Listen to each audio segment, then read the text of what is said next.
topologi permainan fiber untuk RT RW net adalah dari ini adalah konverter dari 6 fiber ke 2 RJ. Di sini ada 2 fiber ke 4 RJ. Oke, seperti itu. Jadi dari fiber ini biasanya topologi yang dipakai adalah satu fiber ke fiber, konverter ke konverter. Jadi ini di sisi pusat, misalkan di sisi pusat, kemudian ini di sisi klien dia pakai satu fiber, kemudian dari sisi ini one link LAN.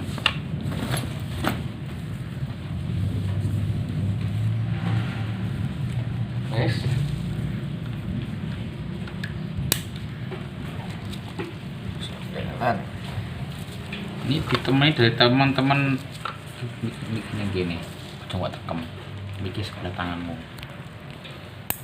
Teman-teman dari SMK siji satu Boyolali sama SMK sore Tulungagung. Kita anggap di sini adalah sisi pusat dari mikrotik utama ya, masuk ke LAN. Misalkan ini mikrotik utama, kita masukkan ke LAN. Maka sumber internet adalah dari LAN, kemudian menuju ke konverter, dari konverter dilewatkan ke fiber, masuk ke diterima oleh konverter lagi, baru dia dimasukkan ke sisi LAN. Jadi fungsi konverter dan fiber ini adalah cuman melewatkan data. Di sini mau VLAN dilewatkan bisa, sehingga untuk IPTV dan internet itu bisa dilewatkan dari satu, misalkan kalau mau. Kemudian mau DHCP mau hotspot juga tidak ada masalah karena dia sistemnya bridge semua. Bridge itu berarti tidak ada WAN, paham ya? Kalau ada WAN berarti ini router. Nah, dari sisi LAN, kemudian kita masukkan sisi WAN ya, bener? WAN ya, sisi WAN. Nah, nanti sisi LAN-nya bisa ke klien. Yang ini udah jadi klien. Jadi ini router, ada WAN, ada LAN. IP-nya WAN dan IP LAN tidak boleh dan tidak mungkin sama. Paham ya? Kamu yuk butuh belajar ya. Jadi misalkan ini IP statik, kita kasih misalkan dari router adalah 10.200 misalkan.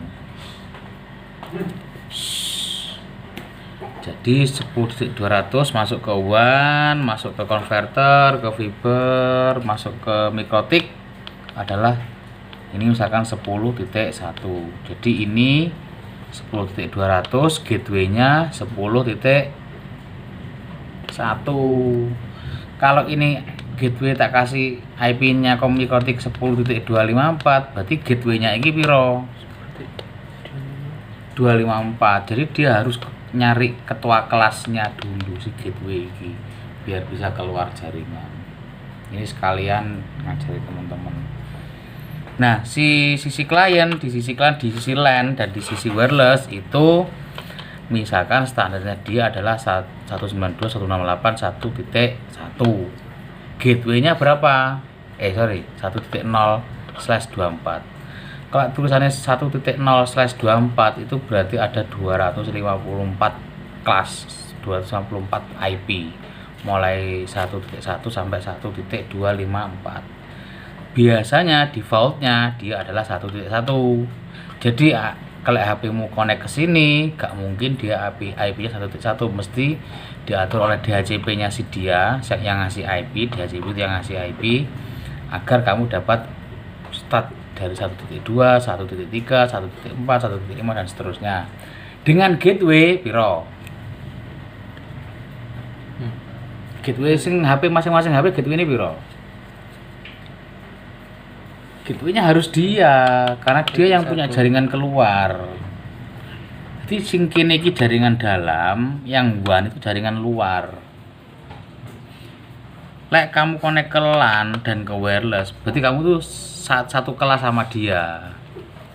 Tapi dia punya akses jalur 2, jalur keluar, dia punya kabel sendiri. Jadi kalau si anak buah, apa sih, anggota kelas, untuk tahu arah keluar atau tak ke arah internet, dia kan harus keluar. Dia harus nanya ke WAN, gateway-nya harus nanya ke sini. Jadi masing-masing klien gateway-nya harus ke sini. Itu pada karo kasus komang yang kos-kosan, gateway-nya harus IP-nya dia. IP yang lain, misalkan IP yang lain pakai IP yang ini boleh, asalkan dia punya jalur dan dia punya fungsi NAT, fungsi router. Kalau tidak punya fungsi itu tidak punya fungsi, misalkan itu. Oke, lanjut dari klien masuk, misalkan ini PPoE, juga PPoE servernya langsung diambilkan dari MikroTik. Jadi dilewatkan konverter, fiber, naik dikit, nah fiber, kemudian konverter lagi masuk ke LAN. Di sini sisi MikroTik. Di sini ada WAN-nya si router adalah PPoE dengan konsep PPoE. Oke, itu topologi 1 dan topologi yang boleh dibilang standar.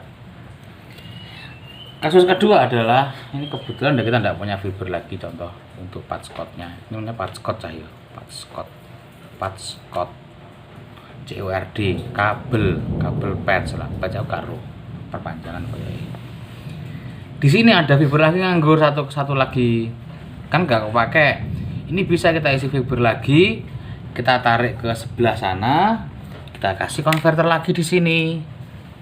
Jadi dari fibernya di sini nyambung ke fibernya sini, kebalik tolong, nyambung ke sini, on, ini juga on, dia juga dapat internet karena ini fungsinya adalah switch hub, cuma percabangan, dia nggak ada fungsi NAT, nggak ada fungsi router, dia cuma percabangan dong.